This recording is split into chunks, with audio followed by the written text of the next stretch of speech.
कला के विद्यार्थियों, आज हम परिप्रेक्ष्य अर्थात क्षय वृद्धि के बारे में विस्तार से चर्चा करेंगे। बीए पार्ट प्रथम के पाठ्यक्रम में यह टॉपिक निर्धारित है। वैसे भी विद्यार्थियों, एक कला के विद्यार्थी को, एक कलाकार को पर्सपेक्टिव के बारे में, परिप्रेक्ष्य अथवा क्षयवृद्धि के बारे में जानना आवश्यक है, क्योंकि कला के विद्यार्थी को परिप्रेक्ष्य के माध्यम से ही चित्र सृजन का निर्माण कर पाता है। इसलिए विद्यार्थियों,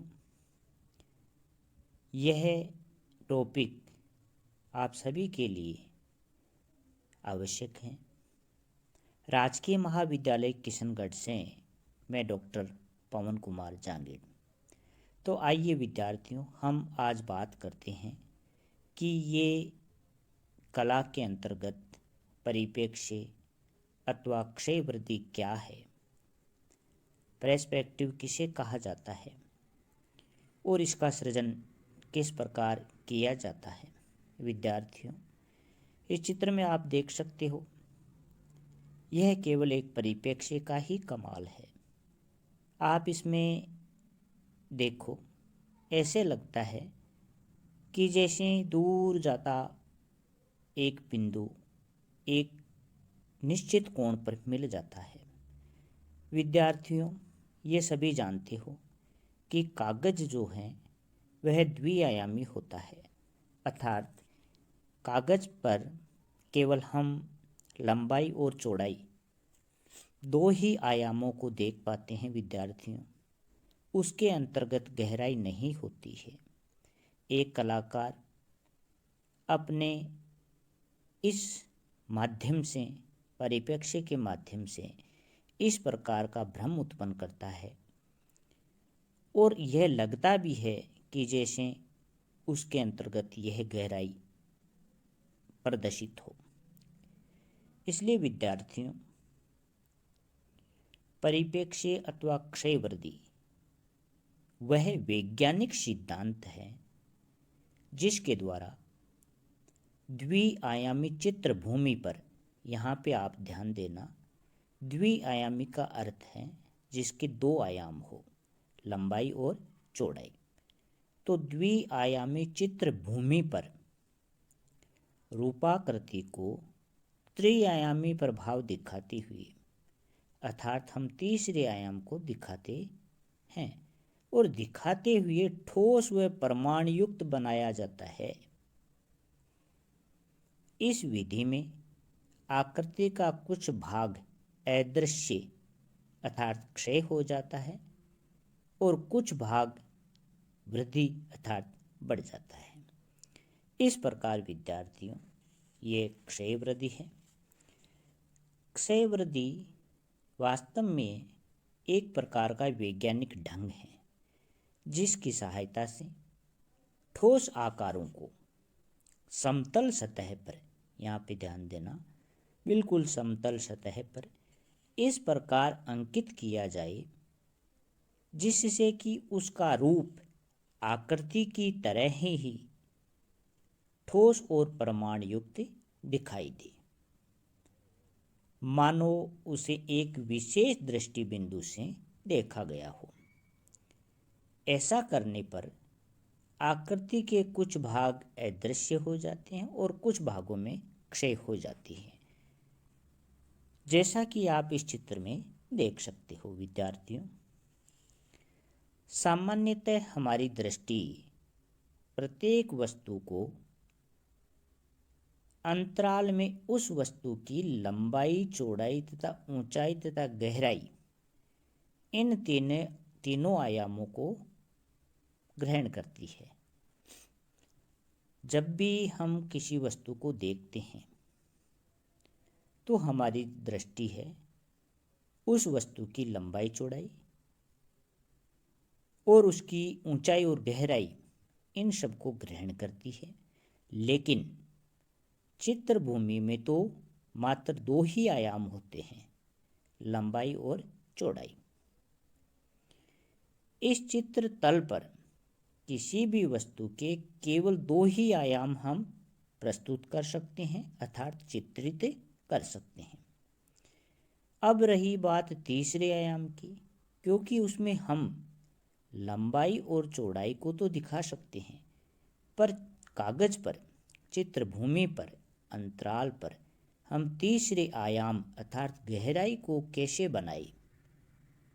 अतः तीसरे आयाम का भ्रम उत्पन्न करने के लिए, ध्यान देना, तीसरे आयाम का भ्रम उत्पन्न करने के लिए जिस विशिष्ट विधि का हम प्रयोग करते हैं उसे ही परिप्रेक्ष्य प्रणाली कहा जाता है। इस परिप्रेक्ष्य प्रणाली का प्रयोग चित्रभूमि पर अंकित वस्तुओं के आकार में हुए क्षय एवं वृद्धि तथा वातावरण में दूर जाती हुई समानांतर रेखाओं के एक निश्चित बिंदु पर मिलने के रूप में किया जाता है। यही दृष्टि भ्रम कहलाता है। जैसे आपने कभी देखा होगा कि हम आसमान को जब देखते हैं तो अंत में जहाँ पर हमारी दृष्टि अंतिम बिंदु पर पहुँचती है वहाँ पे ऐसा लगता है जैसे कि पृथ्वी एवं आकाश मिले हुए प्रतीत हो, जैसा कि आप इस चित्र में देख सकते हो। इसी प्रकार जब कभी आप रेल की पटरी पर खड़े हो तो आपको ऐसा लगेगा कि दूर जाती हुई रेल की पटरी आपस में मिल गई हो, परंतु वास्तव में ऐसा होता नहीं है। कलाकार इसे दिखाने के लिए दूर की वस्तु को छोटा तथा पास की वस्तु को बड़ा बनाता है और वास्तविकता का भ्रम उत्पन्न करता है, जैसा आप इस चित्र में देख सकते हो। यहाँ पे जो रेल की पटरी बनाई है पास में बड़ी चित्रित की है और दूर जाती हुई एक बिंदु पर जैसे मिल गई हो। इस प्रकार भ्रम उत्पन्न करके परिप्रेक्ष्य का निर्माण करता है। इन चित्रों में आप देख सकते हो। विद्यार्थियों, चित्रभूमि में केवल दो ही आयाम होते हैं, इस बात का आपको ध्यान रखना है। दो आयाम कौन से? लंबाई और चौड़ाई।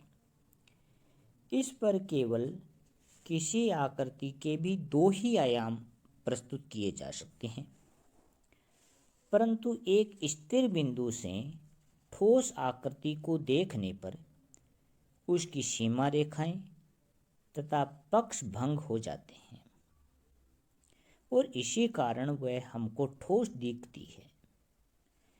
एक घन के 6 पक्ष होते हैं, जैसा आप इस चित्र 101 नंबर के चित्र में आप देख सकते हो।